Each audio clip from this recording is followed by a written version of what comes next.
Office of the former colonial magistrate. Well, I like that title. Marsara colony. 3 hours after colonial evacuation.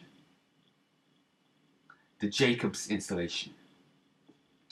I know I should have been reading that before, but I, for whatever reason, didn't. My apologies. Though at least it was only like three missions, 4 if you include the tutorial.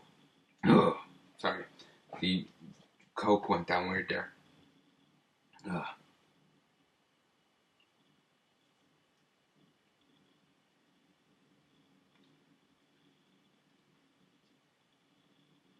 So where the hell is his office? If like we're evacing the colony, wouldn't we also be in evac? Like, why would we still be in the office? Or did we get a new office?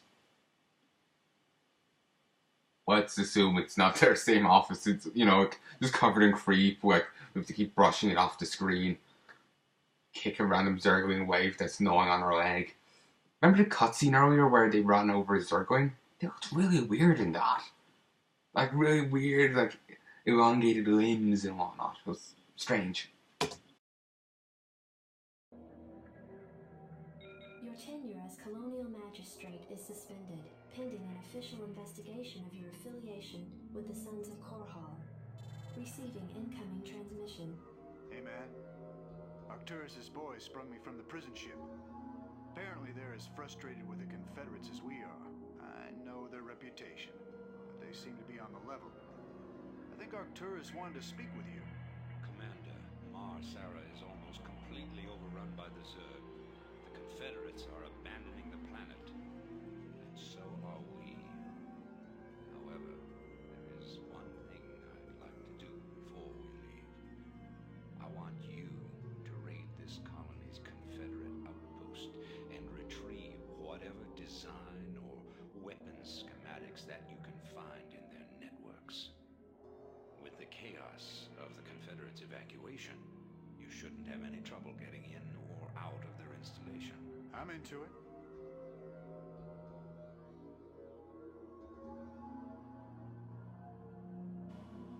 Hey folks, sorry I cut my audio there. I actually made a comment there. You know how we are under investigation now for accepting help in a dire situation? Something similar actually happens in Warcraft 3: The Frozen Throne. I never actually got to Let's Play that due to basically I updated my Mac and it went past where Warcraft: The Frozen Throne worked. For some reason I did something, or it was just worked or whatever. I don't know the circumstances. But Warcraft 3 itself worked, but not Frozen Throne. We'll be doing Frozen Throne at some stage. But basically, a certain character within it accepts help from another source that they needed help because they're being screwed over, and then they're punished for it. Here, we're being investigated for accepting Sons of Korhal help. When, clearly we just should have lied down and died as far as the Confederacy was concerned. I was doing the correct course of action. So yeah, third-person shooter or traditional. I'm going to go with traditional because just nostalgia, pretty much. I want to show, like, this is the closest I'll be able to get to playing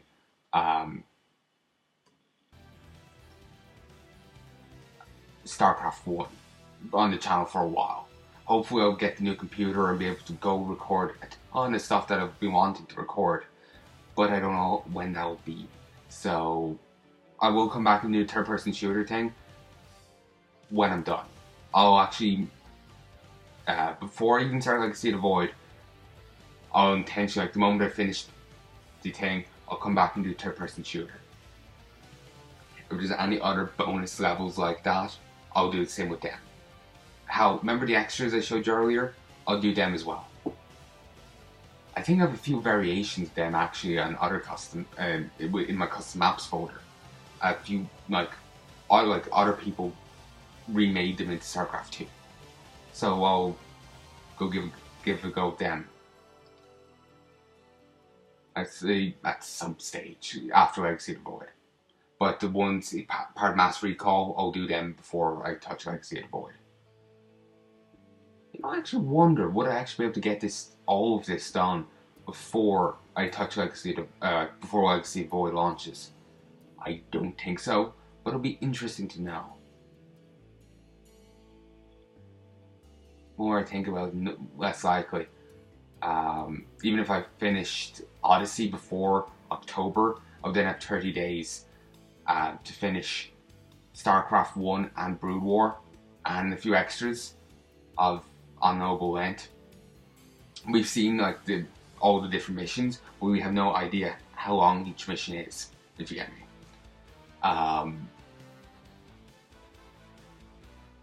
So yeah, it'll probably be like next year before I touch Legacy of the Void. Maybe it depends again on how quick I am at this. Maybe arguing, yeah, you'll probably be done the game by now if you started continuing. But yeah, sometimes I get frazzled and can't remember what I'm saying, so sometimes I have to stop playing or whatnot just to get my point out. Then I can get back to playing. Also, there's something here I noticed.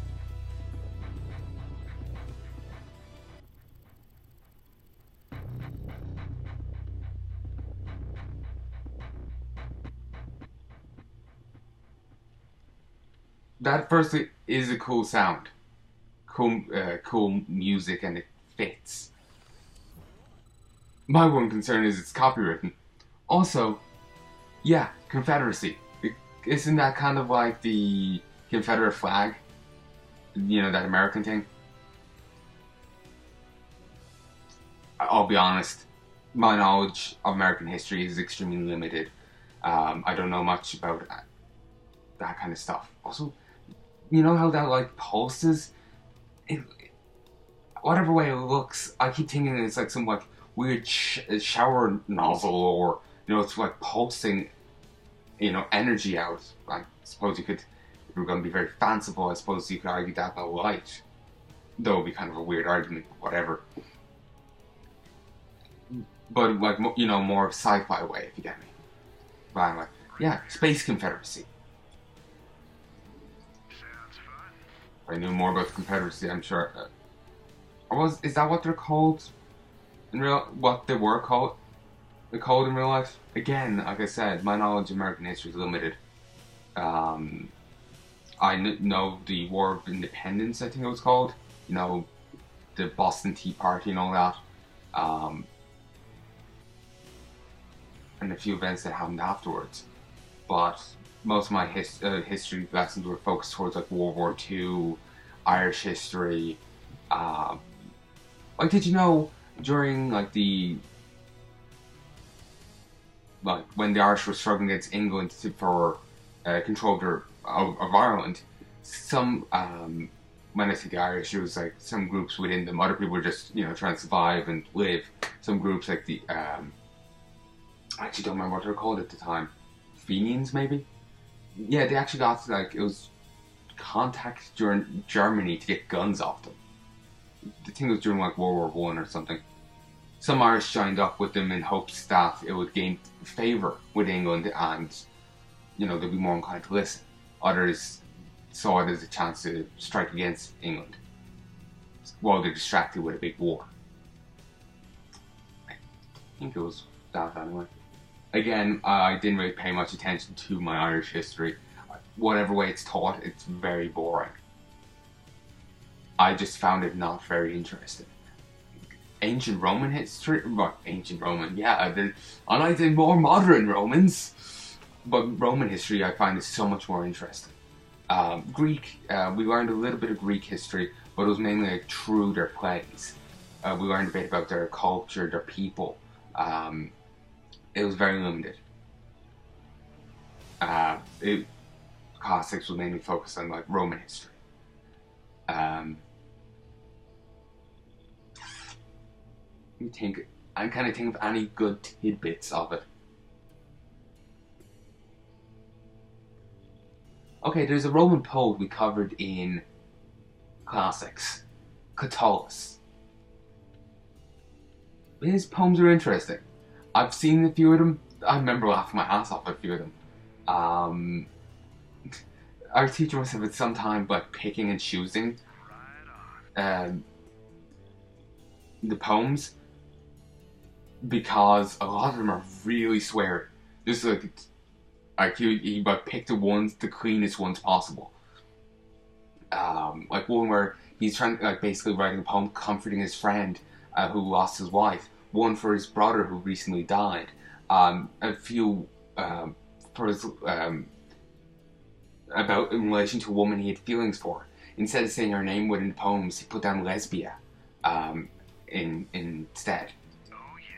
I think that's what he referred to her as, because the name actually like had the same like rhyme or whatever as her actual name. So it was, you basically when he was reading it on it by himself, he could easily slot in her own name without really messing with the poem. Also, full upgrades. Also, I'll read that now in a second. I'll also read Rayner's new tooltip in a second as well. While others, his poems weren't quite as clean as that, you get a bit of a laugh out of them though. Obviously, they won't flow quite as well after being translated. Like they were originally in Latin, and I know like language can change and evolve slightly over time. Maybe not dramatically, but like Latin at the time of the Roman Republic before the Roman Empire. So if there is any difference, there you go. Just to be exact. I feel like I'm making myself seem like an idiot, but I'm being exact here. I just keep thinking, like you go read Shakespeare, then compare it to more modern English. Obviously, it's a bit of a bigger gap, as like when the period of Roman history we covered was the fall of the Roman Empire, Roman Republic, and what kind of led up to it. Like in some way, everything we covered was in some way related to it. Even when we're just there was basically a, what would you call it? A gang killing? I don't know. Basically, a guy got a bunch of people together and murdered some other guy who was based some sort of. Yeah, I think I remember thinking of due to the way the teacher described him or whatever, think of him as some sort of like mobster or something. Just the way the guy how he was and whatnot. Like the businesses he ran, or how he worked basically.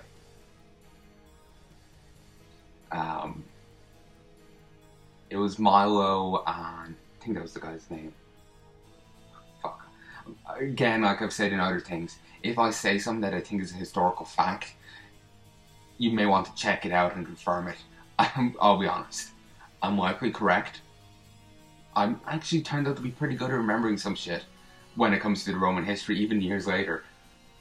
But I could still be wrong. So you may want to, confirm it yourselves, just to be sure. Yeah, of course, if you're interested. If you're not interested, then you'll probably just end up forgetting about it, and, it won't be that big of a deal. I can never remember the other guy's name.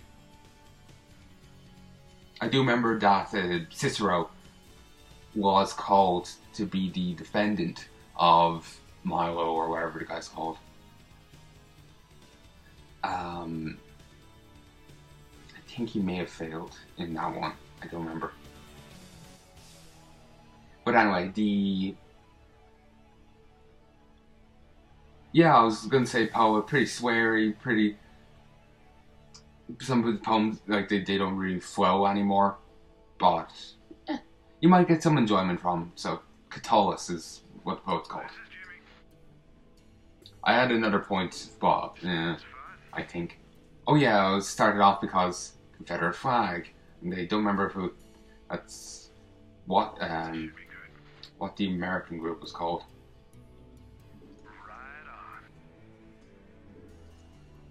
Alright. So you can go a few different paths. There's a fair few optional paths here. In we go. Teleportation field activated. And we don't see teleportation anywhere else. Like within Terran stuff. As far as the rest of the time, I didn't even think Terrans had teleportation. Like, you never see it anywhere else. Only this one base. Hey, you're not allowed in here. Security cameras activated. Okay.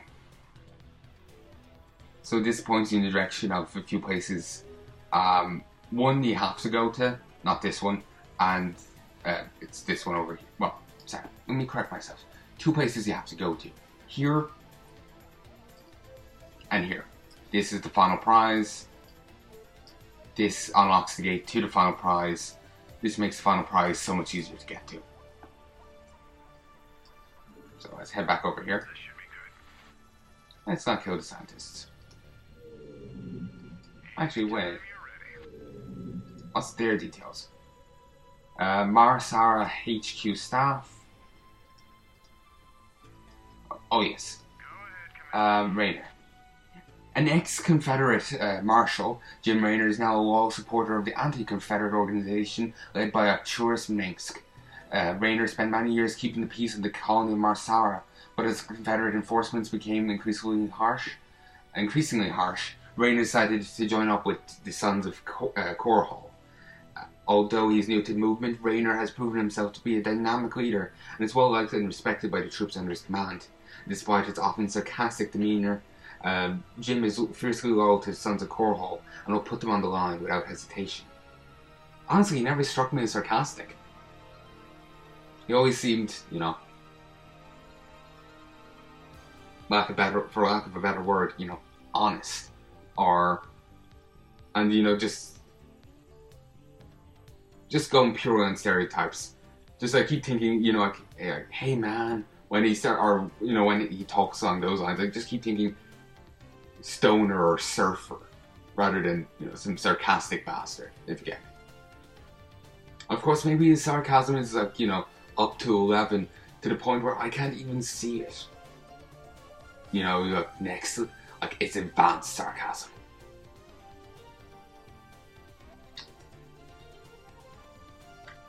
I'm curious. I think it says the same thing. The Marine Standard Issue C-14 Imperial Ghost Rifle fires 8mm metal spikes at hypersonic speeds. The rounds are designed to provide maximum penetration against all armor types. To preserve both ammo usage and minimal power requirements, the rifle uses a capacitor system to fire in short, controlled bursts. Although the Perdition flamethrower has limited range, considerable damage is caused to any target caught within the flame stream of fire. The Perdition's combustible plasma fuel is stored in containment fields, but pose an explosive hazard if these fields are breached violently.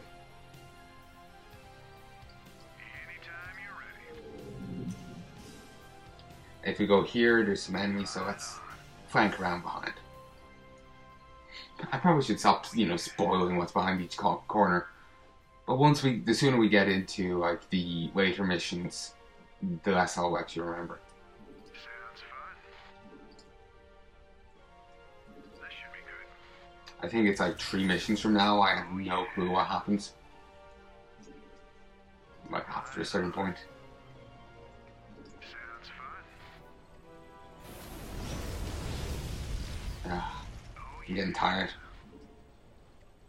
Just like random zerglings and Sounds fun. like containers, like sludge. I don't know. Right on. That should be good. Can just start send them all into that general direction. Now I'm not sure if it's in the